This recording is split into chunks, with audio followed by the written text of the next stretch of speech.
And it seems like the headline name here is Paul Manafort. Obviously, there was an expectation. There'd been reporting that he was likely to be indicted. He was the campaign chairman. He's the biggest fish there from that standpoint. But in terms of this question that everybody's sort of interested in here, this collusion question, is there an argument to be made here that Papadopoulos is the more significant development today?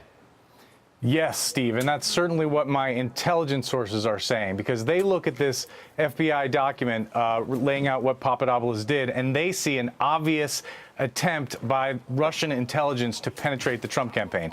Now, the Justice Department doesn't say that explicitly. It talks about Russians with connections to the Kremlin meeting with Papadopoulos, but intelligence experts say these are almost certainly cutouts. They use that term in handlers for Russian intelligence. And what to me is the most significant thing about this is that Papadopoulos met with somebody characterized as a professor with ties to the Kremlin, who told him in April 2016 that the Russians had dirt on Hillary Clinton and had thousands of emails. Now, that was a month. We know now that it was a month after John Podesta's computer was compromised at the DNC. But at the time, nobody in the public had any idea that, and it's not even clear the U.S. intelligence community had a clear idea that the Russians had hacked the Democrats. And yet here was this professor talking on behalf of the Russians to this Trump campaign aide about these emails. And the question that's not answered in these documents is, who did Papadopoulos tell about this dirt and these emails? Well, that's the question, right? Do we know anything in here about if he told anyone at all? And then I guess the other question here is,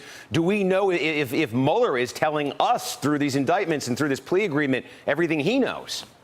It's pretty clear he's not. And, you know, we're sort of into the realm of speculation. But here's what we know from the documents, that Papadopoulos was in communication with, as you said in your intro, Paul Manafort, who's referred to as a senior campaign official, and also another senior campaign advisor who's unnamed.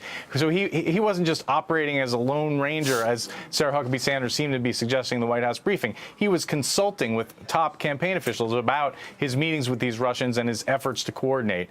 And so we know that was going on, but the document is silent on whether he conveyed this offer of dirt from the Russians to the Trump campaign. Yeah, and Kristen Welker over there at the White House following their reaction today. So again, when we got this news, for people who weren't watching the second-by-second developments this morning, the thing that struck me in terms of the president's reaction was we initially got the news of Manafort and Gates, the former campaign chairman and his deputy. And then Donald Trump, when that news came out, basically tweeted out, hey, look, this is old stuff, didn't have anything to do with the campaign, no collusion. Then after that, you had the Papadopoulos news and all these implications we're discussing here. Is there any indication that is affecting at all how the White House is going to be responding to this, given that the Papadopoulos stuff is a 14-page plea agreement? You read it, it talks all about his role in the campaign. Well, I think you saw Press Secretary Sarah Huckabee Sanders signal the strategy moving forward on that point as well with Papadopoulos. She made the case, nothing to see here. This is someone who was an unpaid volunteer who sat in really on one meeting. Now, of course, if you look at the facts, there are a number of emails that Papadopoulos sent over a series of months to campaign officials. And so that's where some of the problems are going to lie for the White House as they try to answer questions about this. President Trump is going to be handing out Halloween candy in just a short time from now. So reporters will have the chance to shout some questions at him. So presumably we might get a little bit more of a reaction from him. But look, I think that this is the argument of the White House. There's nothing to see here. They're really distancing themselves not only from Papadopoulos, but also from Paul Manafort as well. We saw that argument start to take shape over the summer when the former press secretary, Sean Spicer, said, look, Paul Manafort didn't serve on the Trump campaign for an extended period of time. Of course, he did serve for a number of months as campaign chair over the summer of 2016. So it is debatable how much distance he had. A lot of people say, actually, he played a very critical role.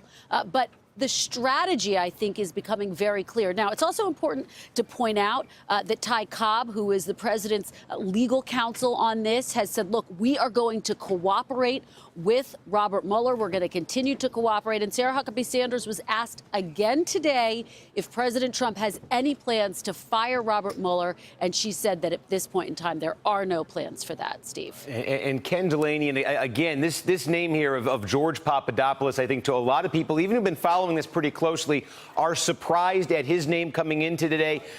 This plea agreement, the news of the cooperation over the last couple of months. Does this tell us something bigger about the Mueller investigation? investigation in terms of this was kept secret. This was kept secret from the public. This was kept secret from the press. We didn't know this was going on for 3 months. How much more is going on out there that we don't know about? Is there a possibility for a lot? Absolutely, because what experts say is if the Russians did this once, they did it many times. They weren't just trying with George Papadopoulos to infiltrate the Trump campaign, and we already know about their attempts, with the Donald Trump Tower meeting in June 2016. But the question this raises is who else is cooperating? What else do they know about other Russian attempts? Does Mueller know about other Russian attempts to infiltrate the Trump campaign? What other evidence does he have? Because clearly in this complaint, we see that he's got all the emails. And so what other information is out there about potential collusion? That's the thing that this puts the spotlight on, Steve. All right, Ken Delaney and Kristen Welker, thanks to both of you for joining us. Thanks, Steve.